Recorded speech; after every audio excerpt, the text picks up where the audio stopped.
Hello students, आज के इस वीडियो में भी हम इफेक्ट्स ऑफ इन्फ्लेशन को कवर करेंगे। और पिछले वीडियो में हमने इफेक्ट ऑफ इन्फ्लेशन शुरू किया था, that was lecture 6 of macro economics. ठीक है, तो उसमें हमने ऑलरेडी कुछ इफेक्ट्स को डिस्कस किया था। जैसे कि हमने जो इफेक्ट्स डिस्कस किया था वो अलग अलग वर्ग के लोगों पर पड़ने वाले प्रभाव को डिस्कस किया था लास्ट वीडियो में। ठीक है, तो हमने सबसे पहले देखा था लास्ट वीडियो में इफेक्ट ऑन प्रोड्यूसर्स। इसका मतलब है उत्पादक वर्ग पर क्या प्रभाव पड़ा था इन्फ्लेशन का। फिर उपभोक्ताओं पर, कंज्यूमर्स पर इन्फ्लेशन का क्या प्रभाव पड़ता है। फिर जो निवेशक वर्ग है, जो इन्वेस्टर्स है, उन पर इन्फ्लेशन का क्या प्रभाव पड़ता है।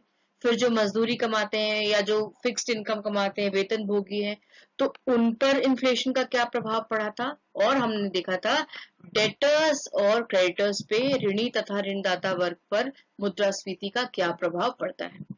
तो जब हम अलग अलग वर्ग के लोगों पर देखते हैं कि मुद्रास्फीति का क्या प्रभाव है, तो वो बेसिकली हम लोग देख रहे होते हैं उसमें effect of inflation on distribution of income.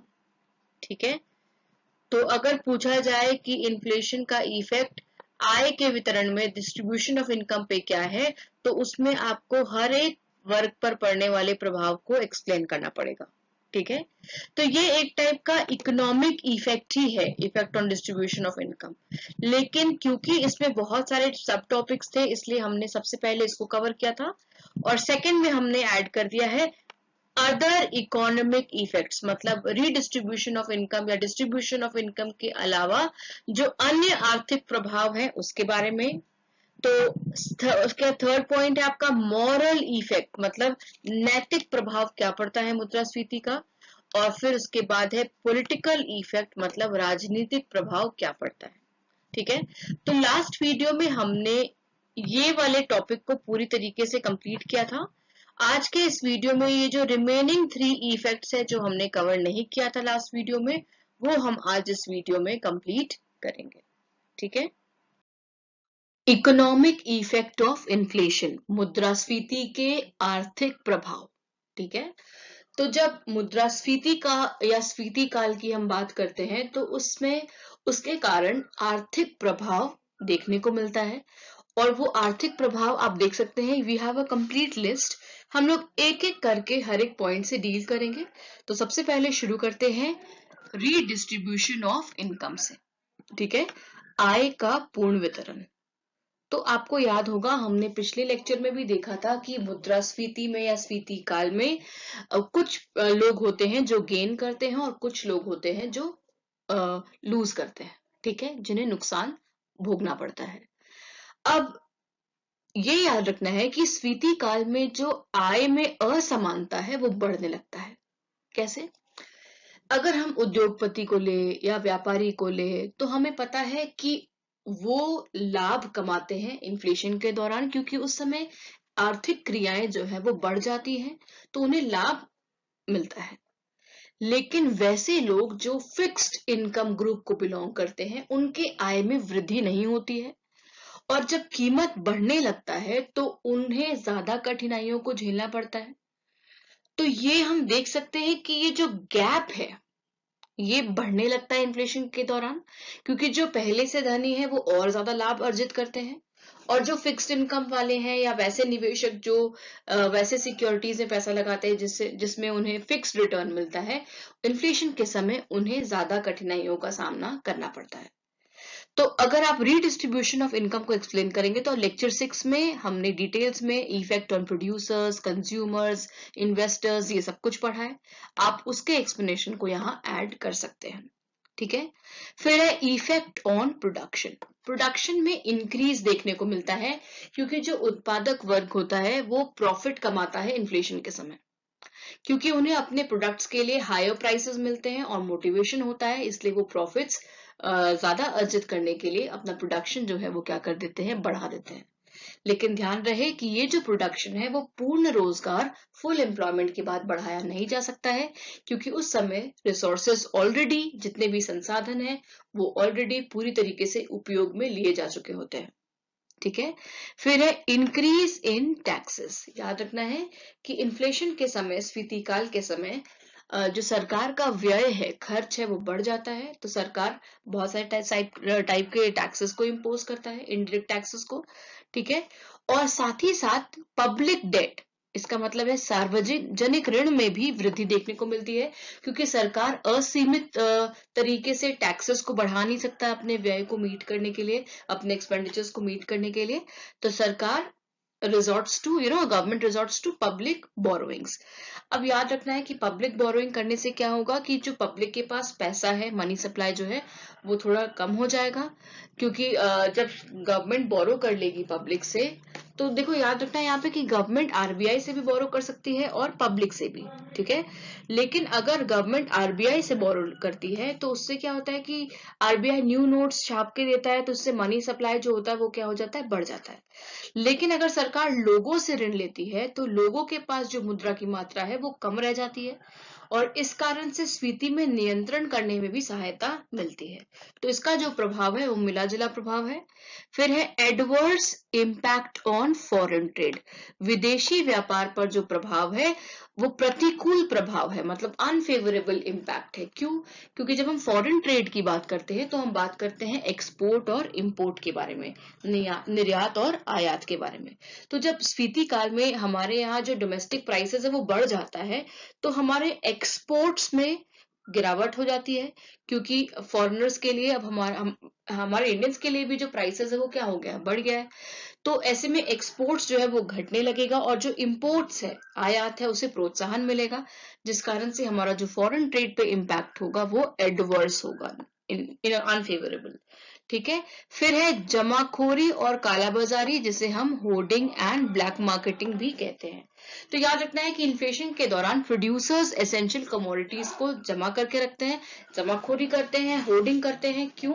क्योंकि उन्हें लगता है कि फ्यूचर में वो उससे और ज्यादा लाभ अर्जित कर सकते हैं, और जो उपभोक्ता है वो भी स्टॉक कर लेता है गुड्स को, क्योंकि उसे लगता है कि फ्यूचर में हो सकता है कि वही कमोडिटी के लिए उसे ज्यादा पैसा देना पड़ेगा। तो इसमें होर्डिंग और ब्लैक मार्केटिंग जैसे प्रैक्टिसेस को बढ़ावा मिल जाता है, ठीक है। क्योंकि ब्लैक मार्केटिंग का विकास क्यों होगा? क्योंकि लोगों को लगता है कि उनकी जो आवश्यकता की जो वस्तु है वो उन्हें पर्याप्त मात्रा में नहीं मिलेगी, या भविष्य में और ज्यादा उन्हें कीमत चुकाना पड़ेगा। तो इसलिए इस टाइप का जो कालाबाजारी है ये उत्पन्न हो जाता है। तो गवर्नमेंट का जो कंट्रोल है ऐसी स्थिति में बढ़ जाता है, जैसे सरकार राशनिंग करती है, प्राइस कंट्रोल जैसे मूल्य नियंत्रण, ये सब टाइप का चीज गवर्नमेंट की साइड से देखने को मिलता है। फिर है कैपिटल फॉर्मेशन का घट जाना। कैपिटल फॉर्मेशन डिपेंड करता है सेविंग पर, बचत पर, और क्योंकि इन्फ्लेशन के समय सेविंग्स जो है वो रिड्यूस हो जाएगा, ठीक है। क्यों? क्योंकि जो भी सेविंग्स लोग सेव करते थे वो अब उन्हें हाई प्राइस पे करके कमोडिटीज को खरीदना पड़ रहा है, तो इससे सेविंग्स कम हो रहा है, सेविंग्स कम हो रहा है, तो जो कैपिटल फॉर्मेशन है वो भी घट जा रहा है, ठीक है। तो ये मिला जुला के इकोनॉमिक इफेक्ट है इन्फ्लेशन का, ठीक है। आप सभी हेडिंग्स को लर्न करेंगे और सबके अंदर के एक्सप्लेनेशन को आप अपने वर्ड्स में लिख लीजिएगा, ठीक है। और कहीं भी डाउट होगा तो you can connect to me through WhatsApp. Moral effect of inflation, मुद्रास्फीति का नैतिक प्रभाव। तो स्फीति की दशा में जो प्रत्येक व्यक्ति होगा वो अपने आय को बढ़ाने के लिए चिंतित होता है। तो कई लोग ऐसे होते हैं कि वो अपने आय को बढ़ाने के लिए वो किसी भी साधन को अपनाने के लिए तैयार हो जाते हैं, चाहे वो अनुचित हो, अनैतिक हो, इमोरल हो, अप्रोप्रिएट नहीं हो, सही तरीका ना हो, फिर भी लोग उस तरीकों को अपनाते हैं क्योंकि वो अपने आय को बढ़ाना चाहते हैं, ठीक है। तो हम देखते हैं कि इन्फ्लेशन के दौरान भ्रष्टाचार, रिश्वतखोरी, मुनाफाखोरी, कालाबाजारी जैसी जो गतिविधियां हैं वो बढ़ जाती हैं, ठीक है। तो इन्फ्लेशन का जो इम्पैक्ट है समाज पर, वो नेगेटिव इम्पैक्ट पड़ता है, ठीक है, क्योंकि लोग किसी भी रास्ते को अपनाने के लिए तैयार हो जाते हैं अपने आय को बढ़ाने के लिए, अपने जरूरत की चीजों को खरीदने के लिए, क्योंकि उन्हें ज्यादा रुपए देना पड़ता है इन्फ्लेशन के समय। तो अगर जो लोग बहुत ज्यादा कठिनाई का सामना कर रहे हैं, जिनके पास आय का कोई स्रोत नहीं होता है, तो वो इस टाइप की गतिविधियों को अपना लेते हैं, और इस तरीके से इन्फ्लेशन का जो मॉरल इम्पैक्ट है वो क्या होता है, नेगेटिव, ठीक है। पॉलिटिकल इफेक्ट ऑफ इन्फ्लेशन, मुद्रास्फीति के राजनीतिक प्रभाव। तो हमने इससे पहले मुद्रास्फीति के आर्थिक प्रभाव को देखा और सामाजिक प्रभाव को देखा। तो ये समझ लेना है कि जो मुद्रास्फीति है उसका ना ही सिर्फ इकोनॉमिक या सोशल इम्पैक्ट होता है, उसका पॉलिटिकल इम्पैक्ट भी होता है, ठीक है। तो I just read it for you. Inflation not only has economic and social impact, it also has political impact. इसका मतलब है कि जो मुद्रास्फीति है उसका न केवल आर्थिक या सामाजिक प्रभाव पड़ता है, उसका राजनीतिक प्रभाव भी पड़ता है। अब राजनीतिक प्रभाव क्या होता है कि लोगों का जो सरकार के प्रति असंतोष होता है वो बढ़ जाता है और देश में तनावपूर्ण वातावरण उत्पन्न होने लगता है, ठीक है। तो डिससैटिस्फैक्शन टूवर्ड्स गवर्नमेंट इंक्रीजेस। जैसे हम लोग साधारण भाषण में जब बात भी करते हैं तो हम बोलते हैं कि ये सरकार महंगाई के लिए कुछ नहीं कर रही है, तो हम लोग सरकार को ब्लेम करते हैं।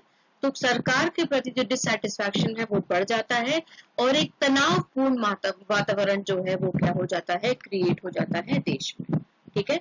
सो we are done with the economic impact, social impact and political impact of inflation, okay. So students, ये इन्फ्लेशन का पार्ट 4 वीडियो है। पार्ट 1 में हमने डिस्कस किया था इन्फ्लेशन के कॉन्सेप्ट को, demand pull inflation and cost push inflation को। पार्ट 2 में हमने डिस्कस किया था इन्फ्लेशन के कारणों को, डिमांड पुल इन्फ्लेशन के कारण और कॉस्ट पुश इन्फ्लेशन के कारणों को। और थर्ड वीडियो में हमने डिस्कस किया था इफेक्ट ऑफ इन्फ्लेशन, मुद्रास्फीति का जो प्रभाव है वो अलग अलग वर्ग के लोगों पर क्या पड़ता है। और आज के इस वीडियो में हमने उसी प्रभाव को कंप्लीट किया है। हमने नैतिक प्रभाव और राजनीतिक प्रभाव और अन्य आर्थिक प्रभाव को लास्ट वीडियो में कवर नहीं किया था, तो उसे हमने आज इस वीडियो में कंप्लीट किया है। तो आप प्लीज इन्फ्लेशन के मीनिंग, उसके कॉजेज एंड इफेक्ट्स के नोट्स को तैयार कर ले, क्योंकि ये एग्जाम के पॉइंट ऑफ व्यू से बहुत ही इम्पोर्टेंट टॉपिक है। और किसी भी टाइप का डाउट हो, किसी भी पॉइंट का एक्सप्लेनेशन अगर आपको नहीं समझ में आ रहा हो, तो you can connect to me through WhatsApp. Thank you.